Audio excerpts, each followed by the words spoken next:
В этом сезоне Госдрамтеатр Южной Осетии порадовал еще одной премьерой.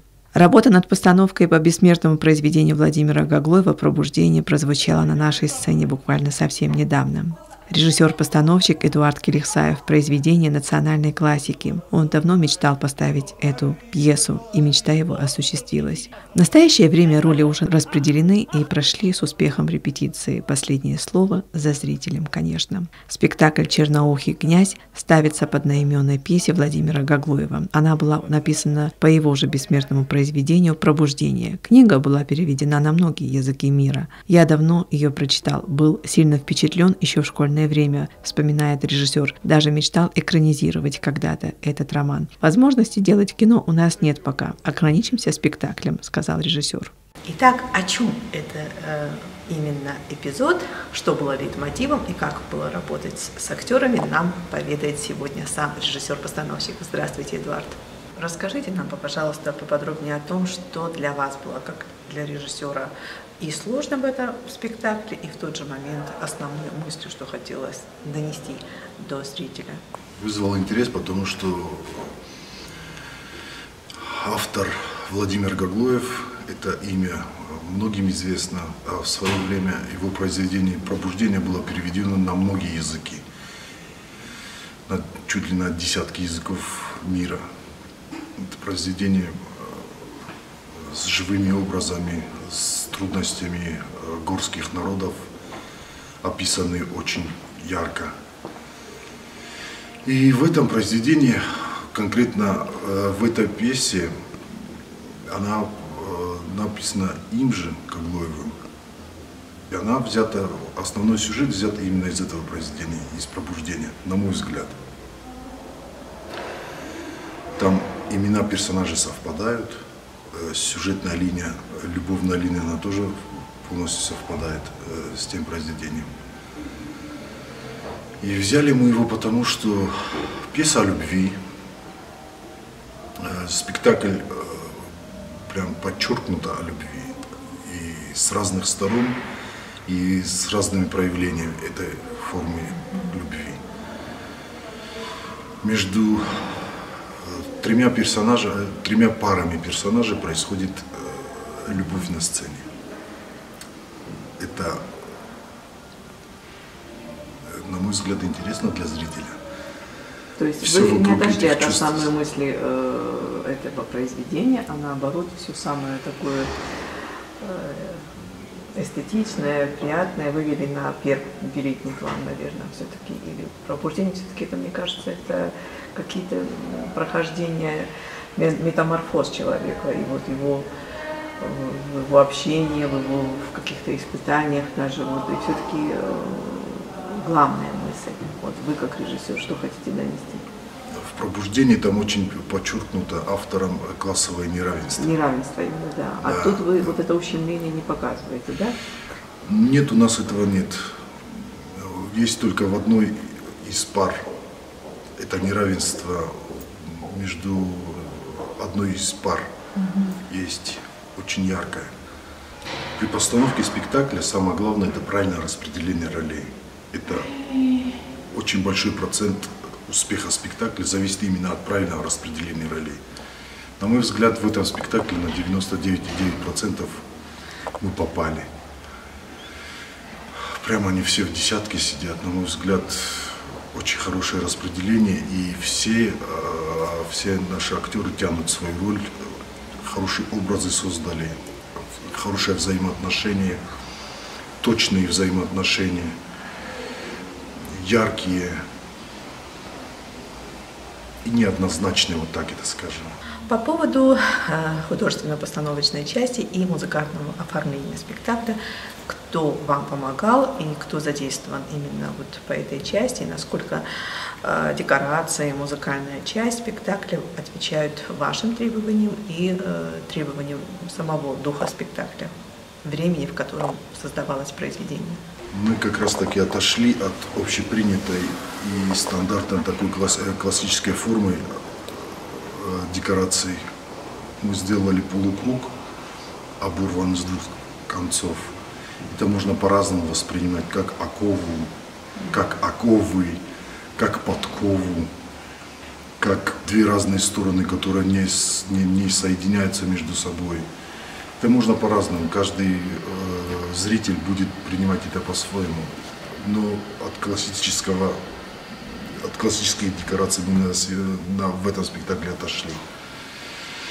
У нас нет ни комнат, ни дверей, ни домов, ничего, никаких вот этих, от этой формы мы отошли. Но я думаю, что спектакль от этого не только не проиграл, но и выиграл, потому что все внимание в данном спектакле на действие и на актерах.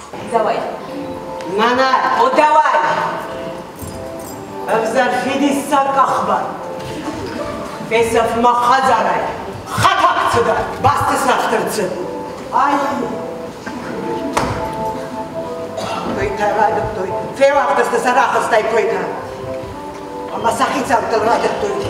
Как известно, в любом спектакле, особенно в новом, который вот-вот входит в жизнь, особое место отводится актерской игре.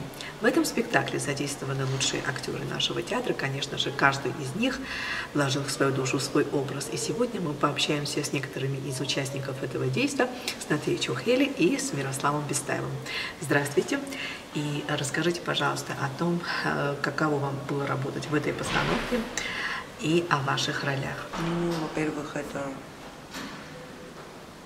очень талантливое произведение, одно из сильнейших произведений вообще осетинской драматургии нашего великого Гаглоева Владимира «Пробуждение». Это очень интересный роман, и оттуда взят отрывок, даже, как бы, может быть, просто история, оттуда взята история, и, пожалуй, вот вокруг да около создана пьеса.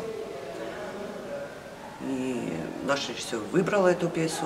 Нам, конечно, приятно, потому что, во-первых, это осетинская драматургия, вдвойне приятно мне лично, потому что у меня там роль необычная. Необычная для меня, как для актрисы, потому что у меня там отрицательная роль, отрицательный образ, и в моем багаже немного таких образов, пожалуй. Ну, как просто... вы согласились? Трудно было решаться на это? Знаете, решаться нет, я не имею права отказываться. Да. Как бы нет у меня этого права отказываться, но мне было интересно и любопытно, как я с этим справлюсь, потому что, ну, не было у меня в багаже такого спектакля и такого образа, ну, точнее, образа, да. А то, что получилось, я об этом не буду говорить, это на суд зрителей, пускай они расскажут, потом свое мнение скажут. Вот. Но мне было интересно, очень интересно, и, пожалуй, я скажу, что что-то новое, опять-таки, я для себя открыла. А что именно? Ну, скажем так, из мастерства, как бы вот. Когда я играла как-то с Головановой Людмилой Графовной, я все время говорила, боже, какой она мастер. И вот технически, да, мне посчастливилось что-то у нее позаимствовать, и вот, пожалуй, вот этой техникой я воспользовалась.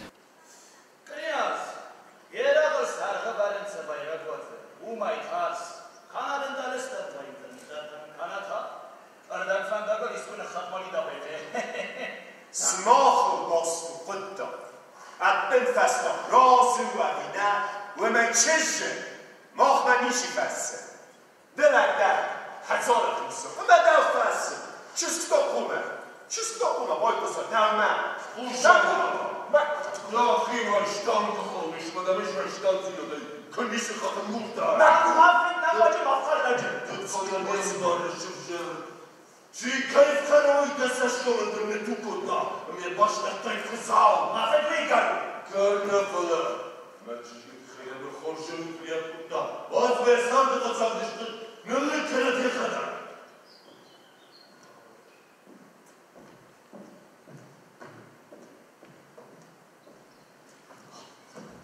ستافت یه نستی بخواستا کویتوی Ластата чекай, вот тут сам кусается голос.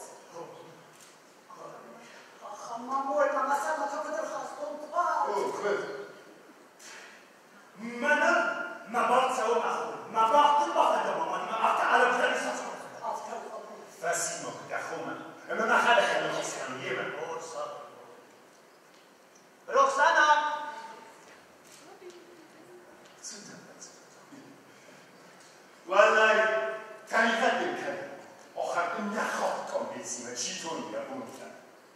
С Эдуардом у меня уже был опыт работы, и мне было интересно, как он справится с этой задачей, потому что это национальная пьеса.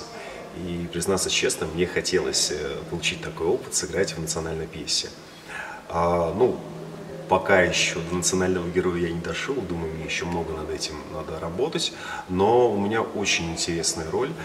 Она не такая сложная, как, к примеру, у моего партнера Натии, но очень много всего интересного, потому что не бывает людей, которые, их можно легко считать. У каждого человека есть такое что-то спрятанное внутри. Вот и мой герой немножко с сюрпризом, я бы так сказал. Но мне нравится то, что я могу попробовать себя в чем-то новом, потому что самое страшное для артиста — это когда он повторяется. И из спектакля в спектакль он примерно в одном и том же... горизонты. Да, амплуа. Вот, поэтому... Извините, конечно. Есть возможность пробовать что-то новое, а это самое главное. А что значит пробовать новое в вашем амплуа? Смотрите, часто режиссеры исходят от того, как ты выглядишь, то есть какая у тебя внешность, какой у тебя голос, фактура, да. Какие роли ты уже до этого играл, и стараются тебя взять плюс-минус похожие обстоятельства. И их можно понять, потому что они все-таки ставят слишком много всего на этот спектакль, и им не хочется допускать ошибки. Но когда режиссер тебе дает возможность попробовать себя в чем-то ином, для актера это большая радость, потому что, как я уже сказал, обычно стараются плюс-минус на что-то похожее. Не хочу просто раскрывать все секреты, не могу сказать, что это кардинально отличается от того, что я делал, с одной стороны, а с другой стороны, в таком образе меня еще не видели.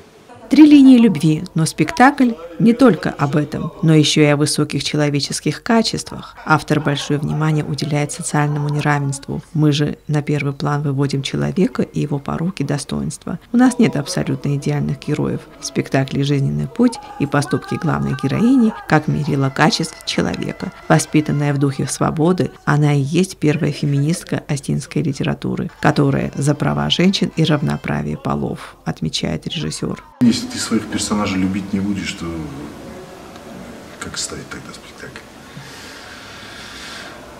Есть, конечно, и отрицательные какие-то черты в нем, но те решения, которые он принимает во время спектакля, он решает определенные проблемы и выходит за те рамки, в которые он был изначально втиснут, которые он для себя создал.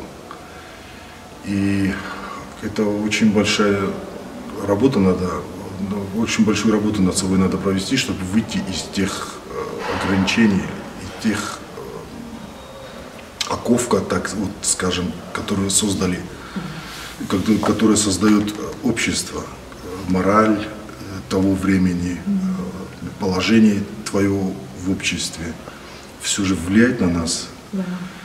И вот он преодолевает их очень даже достойно, так что он оправдал себя во взгляде зрителя.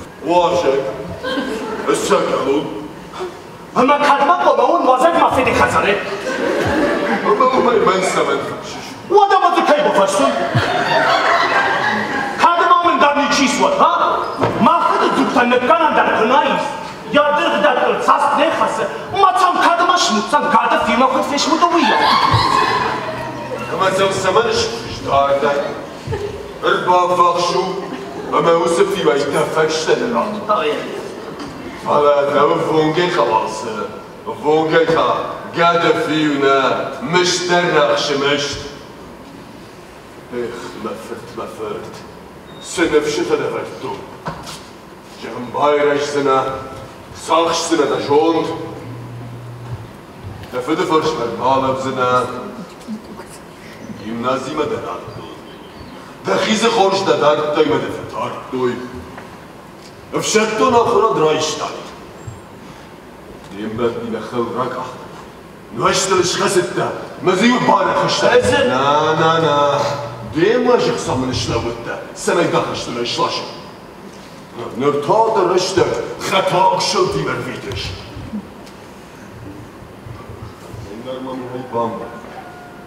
من حاسك وقتها يسموك سفليت تفكرتون بدون الدبر باكر كود نا خم فد بشر ما تشك باشو لو تقشته اخشاف قوم فسلزل شو ذاك عيد بندر الشار زليش فلا بشتي يا طيب وشركوا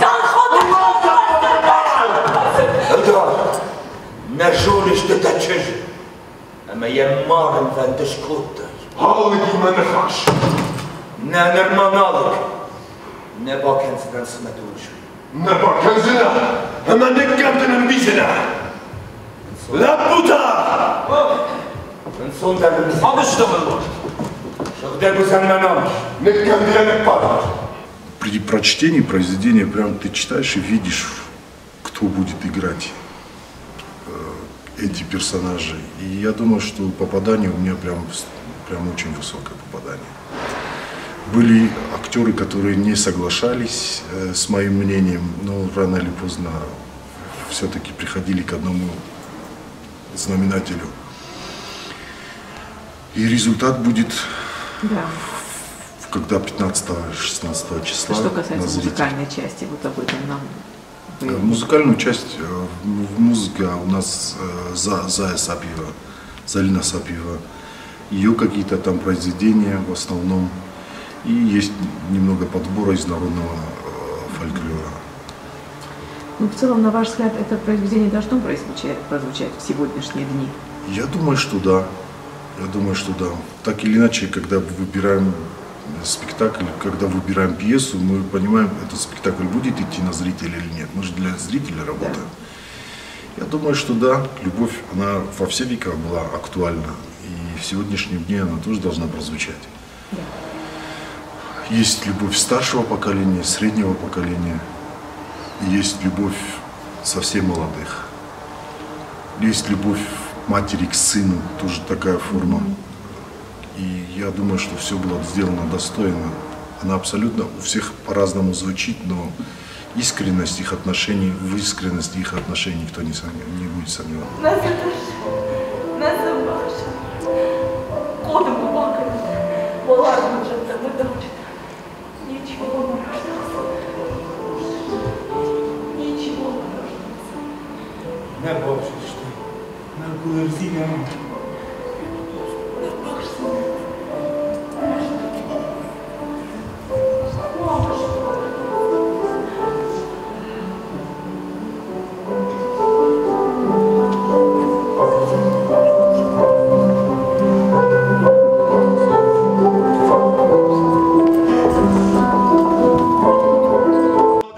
Режиссер также отмечает, что в этой постановке спектакля актерский ансамбль идеально подобран и соответствует своим героям. Будет очень интересно на них смотреть. В спектакле играют колоритный Артур Гаглоев, талантливая Инга Маргиева, неподражаемый Батрас Кумаритов, Нина Кукоева, Натья Чухели, Алан Туаев, Суслан Хасиев, Альбина Хугаева и Мирослав Пестаев. Режиссер-постановщик также отмечает, что из национальной классики хотел бы еще поставить на сцене спектакля «Чермен». Роман был написан в советское время, но произведение показано до революционной Осетии. Спектакль «Черноухий князь» входил в репертуар Госдрамтеатра и ранее, еще в 90-х годах прошлого столетия. Тогда над материалом работал прославленный режиссер Георг Хугаев. Сегодня же спектакль прозвучит, конечно, с новым взглядом, с новой интерпретацией режиссера-постановщика.